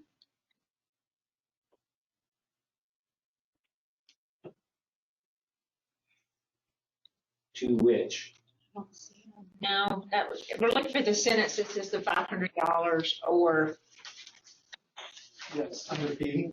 whichever is greater, or but it's, okay, I found it, never mind. It's under, in 13D, the offending business must post a cash bond of 500 or the equivalent of 1 year of resort taxes, whichever is more. That's what you're talking about, Dave? Yes, ma'am. Okay, I'm gonna copy that.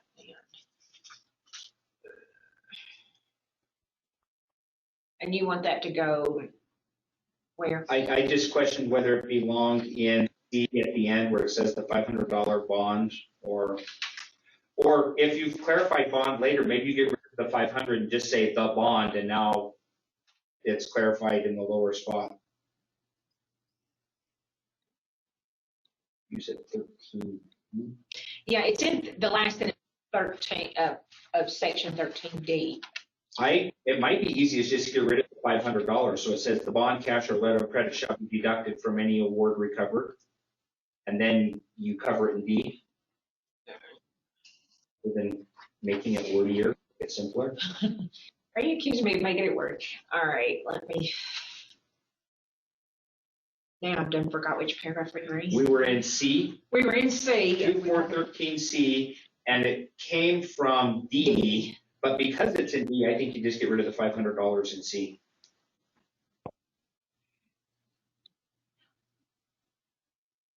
I don't, maybe the resort tax committee wants to speak up on that. I think if I remember right, when they did that day, and James, correct me if I'm wrong, in the meeting, it's kind of like, what if somebody's tax was more than $500 bond? So it's going to be, was it 500 or that? So, correct.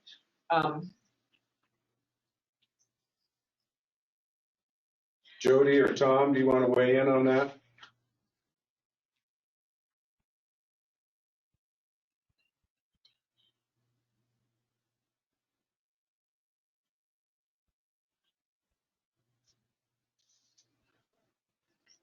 I see where they were going with, I mean, it was, because they're saying if you violate and we have to go after collection, then that bond's got to be posted, but it's going to be a greater of $500. Right. And C and D are both when you violate and there's a problem, but they contradict each other currently. So either drop the dollar value or duplicate what you have below. Let's delete that, the $500 cash bond or letter of credit shall be deducted from any award, maybe. Just take out. Just get the 500 is all. Yeah. Because then it'll say the bond. Okay, the bond. I'm sorry, I'm looking at this. All right, that's why I like getting this stuff. Okay, the bond, cash, or letter of credit shall be deducted from any award recovered pursuant to 4-14. But if you drop the actual dollar value, you know what the bond is. I think at this point, it's in D. It was confusing to me too, Mr. Ron. Doing's taking it, just referencing the 500 again in C, because in D, the business will post 500 or the equivalent of 1 year's worth of resort taxes. Okay. All right. Mayor, I have no other questions or concerns. 2-4-13. Okay, good. Move on to 15.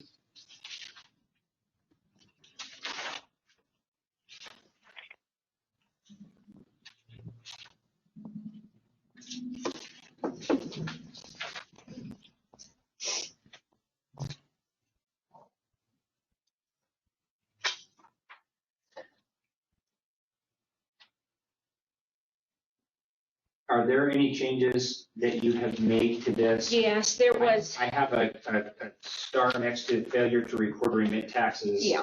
What I did is change the word. I just called it a violation audit because there's periodic audit referred to up in another section up at the top that periodically the city can just ask a business, audit a business. I don't know that it's ever done. Under 2-4-7 is just audits. And this is one when they don't pay that is mandatory, but it wasn't ever worded to say that. So to differentiate, I called it the violation audit, and then stated in what's in red, should be the top, maybe the top of page 9, that it is mandatory and to be conducted at the expense of the business. And the reason I added that is because I always say in the letters, and I think Danae in the mayor's letters all have included that you have to do an audit of your business, but there was nothing in there making it a mandatory thing. And so the businesses just come in, pay the resort tax, and move on. And so what that would do is see, are they paying the correct amount and everything. So that's why I added that sentence, so that they'll understand it's mandatory. It's not a choice. You don't come in and pay your tax and your late fees and penalties and skip the audit. So that's the only thing that was changed now. And I can't get that yellow off of that day. I'll get somebody to fix that for me. I don't know why it won't go away. And the expense of the audit is borne by the business. Yes, sir. Correct. Is that still in there twice? Does that need to be in there twice?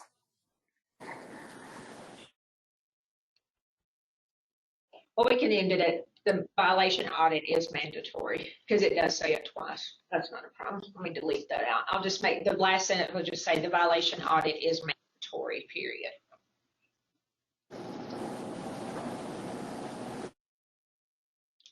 Okay. In 2-4-14-C, which says failure to pay the required resort tax will result in the imposition of an 18% interest per annum plus $250 penalty following the 30-day grace period. I would just like to add a clarification that says this is in addition to, how do we address it so that it's clear that it's in addition to the failure to file if they did a failure to file, or that it's independent? Just so that people understand that it's two separate issues. Are you talking about like how we did the complaint, you know, failure to report and failure to file? You want it Yeah, clear? so she says a failure to file, and because the dollar amount is $250, I'm wondering what the wording we can use is so that people don't get that confused and think it's the same $250 they already paid for failure to file. And it seems to that an additional clarification would be good there. This is in addition to any failure to file penalty that may have been imposed.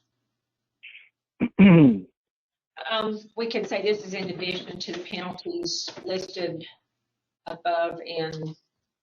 Because they may not have done a failure to file. They may have filed, and during the discussion, the comment was, we wanted people to file even if they hadn't paid yet. We wanted them to file. But so it's just a clarity there that this $250 is in addition to any penalties imposed for failure to file. And we could pull that from tape if needs to get the language. All right. Do you want me to fix, because there is at the sentence, the second sentence, the expression 30-day grace period, and you fail as the $250 penalty will be imposed. Do you want me to put it at the end of that sentence? Yes, it's at the end of C. This is in addition, this is at the end of C. This is in addition to any penalty imposed for failure to file.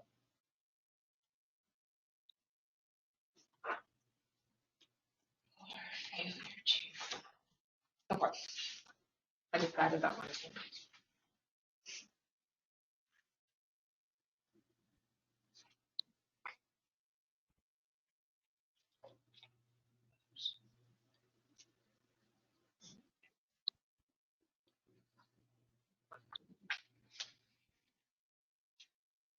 Were y'all good with the 18% interest?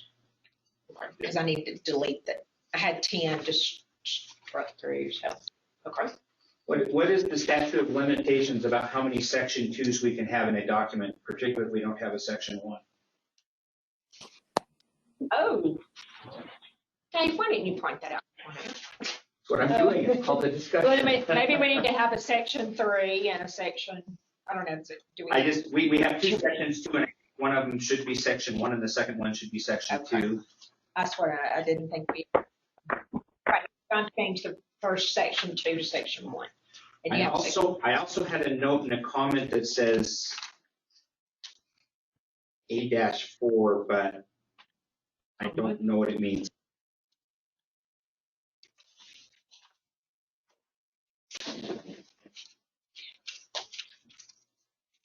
Would you like me, Mr. Mayor, to print this out so everybody can look at the clean copy? I think I'm good. You want a cleaner copy, Gloria? Hmm?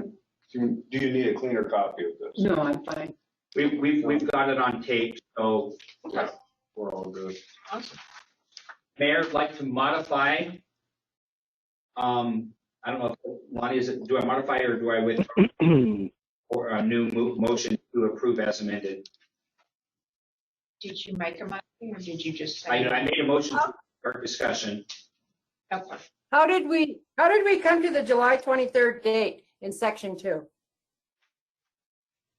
That's 30 days after the final read. Correct?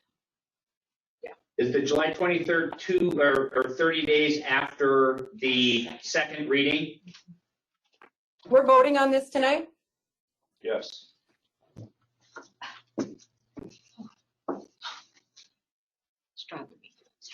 So back to your question, Dave. I didn't do first reading either. I'll just do a new Did you motion. have a second? Was there a second? There were several. Okay. So just Why don't you- withdraw your first, withdraw it Okay. and just do it as amended on first reading. Okay. And I wrote that down too. So withdraw the previous motion, which does not require a second. And move to approve ordinance number 952, an ordinance replacing chapter 4 of title 2 of the Red Lodge Municipal Code Administrative Ordinances governing the collection and reporting of resort tax revenues as amended, first reading. Second. Discussion.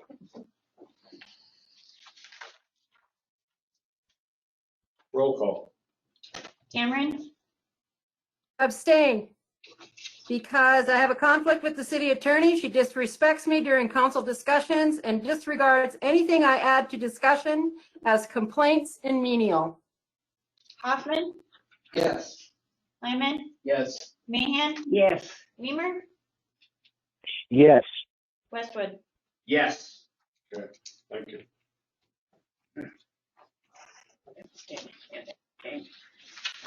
What's wrong? New business, audit contract, Oldness Associates, action.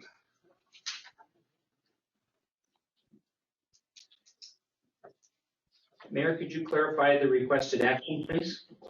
That we're extending the contract, Just need a motion to. To approve the audit contract. the with Oldham contract, and for signing the Associates. contract. I didn't do a resolution. We actually decided that was. We haven't done one in the past. Yeah, we've done it maybe one time and hadn't done it. Plus it was time consuming. Move to approve the audit contract for Olmans Association as presented. Second. Discussion.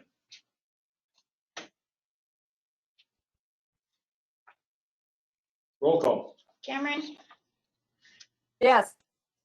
Hoffman, Yes. Lyman, Yes. Mahan, Yes. Weimer, Yes. Westwood. Yes. Thank you.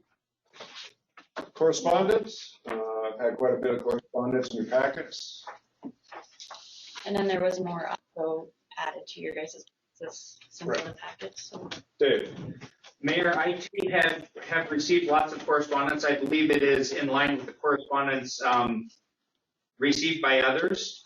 I have had a couple of follow-up conversations, which I believe to be completely appropriate and an effort, made very much an effort to make sure that was the case. In some of those conversations, I did identify some opportunities where I think, in fact, going back to the comments from Ellie earlier, specifically on building a climate of public trust, I did identify a couple of things that I would like to either have the city say yes or get on the agenda for future discussions. I would like to have a conversation about just the readiness and the availability of the complaint forms. I think one of the pieces of information I heard was that there would be a lot more confidence in the system if it wasn't a maze and an obstacle to get to those forms. And that made sense to me. And I thought if needs be, the council can come forward with a resolution dictating that policy. And the second thing that I heard was some transparency into the process, and I was very clear in those conversations to reiterate, and the conversations went that what was sought was a transparency into the process, mostly just to build confidence and ensure the checks and balances were there, to make sure there was impartiality, and that if we can do that, then it's not necessary for people to know what those results are or have visibility into that there would be value in understanding the process. I have not had a chance to review the personnel manual to see if it adequately describes that or if there's something else that we should address. But those were two things that I thought in listening to all of the correspondence we got, that was two areas where I thought that we could work collectively and with much agreement, I think, across the board to help build the climate of public trust. And so I would like to get those added to a future discussion if possible. Mayor? Yes, Rob. Over and over this last couple of weeks, I was hearing, and I wanted to ask you, were you on the council when Ed Williams was mayor? I was for about a year. Gotcha.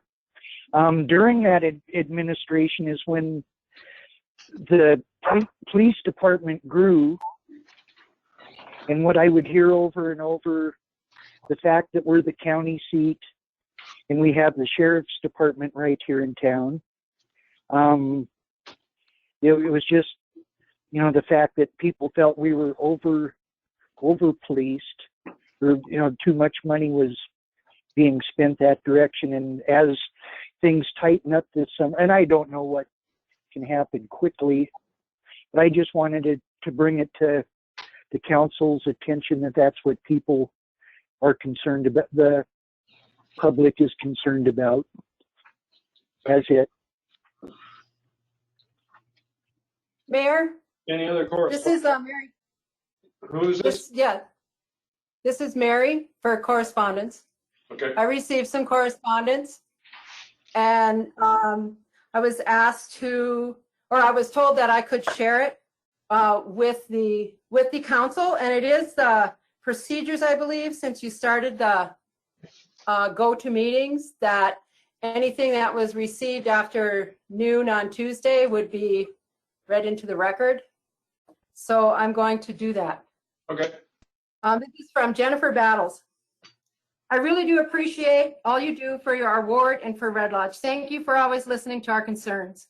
Is the mayor the only one who replies to the public comment? Can council members reply or ask questions of the community members who speak? I'm unsatisfied with the mayor's response today to my comment and questions. Are you satisfied with them? Is mid-July acceptable for public opinion and engagement with the budget? Bill told me last year there would be more than one public meeting on the budget, and that simply just wasn't the case. I'm concerned that by the time mid-July comes around, there won't be any time to adjust the draft budget to include concerns or suggestions from the community. Do you have the same concerns? Also, am I correct in my belief that the transparency resolution that was not addressed today was submitted months ago to be added to the agenda? Are you satisfied with the reasons given for the delay? If we had been able to implement the timeline listed in the resolution this year, I would be much more comfortable with the budget process for this year. What do you think? What can I do differently? I've tried public comment last year. I've tried working with Dave on this resolution, and yet here we are. Best Jen. And then I received another one that's asked that we move to have the budget resolution on the next agenda. Can I do that? Okay. Okay, I move to have the budget resolution on the next meeting's agenda. And, you know, and it was on this agenda, and due to the, Dave gave that up to go on to the next agenda during our meeting here. Well, so can we have it on the next agenda? Can we move to do that? I'll put it on the agenda. I have it right here. And I just wanted to add and clarify in case Jen was not there, with the resort tax, I made the motion or the suggestion during our work session that due to the necessity of making sure we got the resort tax, that we extended some time, and left beyond that. So that was a call on my part.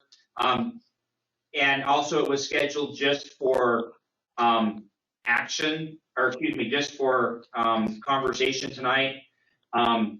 The other element that I would like to add maybe, and I had hoped actually with kind of the shutdown that we've had, I had shared the budget as was shared with me with council and requested that we had that included within the minutes, just as a mechanism to have that out. It's understood that it's a working, but I think if there's a way that we can get that information, whether it be posted on the website, the resolution is clearly not going to have an impact on this year's cycle just because we're past many of the timelines discussed. But I think it would be helpful if we can get that available just for folks to kind of get their toes wet so that when we do have that conversation, it's not the first time people are seeing it. Yeah. As long as it's Let's be clear. Well, when you got the information out to us, you know, Dave, you sat on that for 3 weeks before you shared it with the rest of the council. And that is there. It is true that I had it. I did not get the budget shared with the council immediately when it was shared with me, and that was just due to the workload of council as well as personal and work agenda. We were also not meeting at the time, so I didn't feel a sense of urgency, I guess, and I will accept that. That is, please accept my mea culpa on that. David, the resolution, everybody's talking about this when you did public visibility in the budget development process. Yes, ma'am. Are you going to finish that? The goal is to have a discussion on it and find out what other people think. Because right now, I didn't even know that was what you were talking about because it didn't look like the resolution. Are you going to make the Dan Clark revisions in it, or? Again, I'd like to save those until the council can have a discussion. I didn't interpret Dan Clark's comments as anything of throwing it out, or he questioned whether necessary.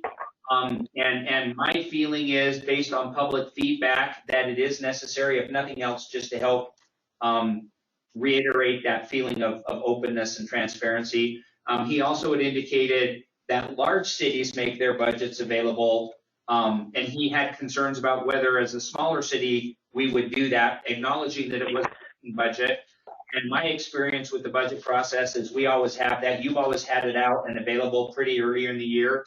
And so I think as long as we identify it as a working budget, and it's whether it's diagonal in red or however we do it, I think it absolutely is a working process. The goal is and the feedback that we got from previous years and the objective we were trying to reach this year is just to the point that people feel they have heard kind of the department heads address their budget needs prior to the cursory meeting, which was more just of a pat on the head of, yes, you've seen the budget and we're voting on it tonight. So an opportunity for input prior to that final action. And I still support that objective. Any more correspondence?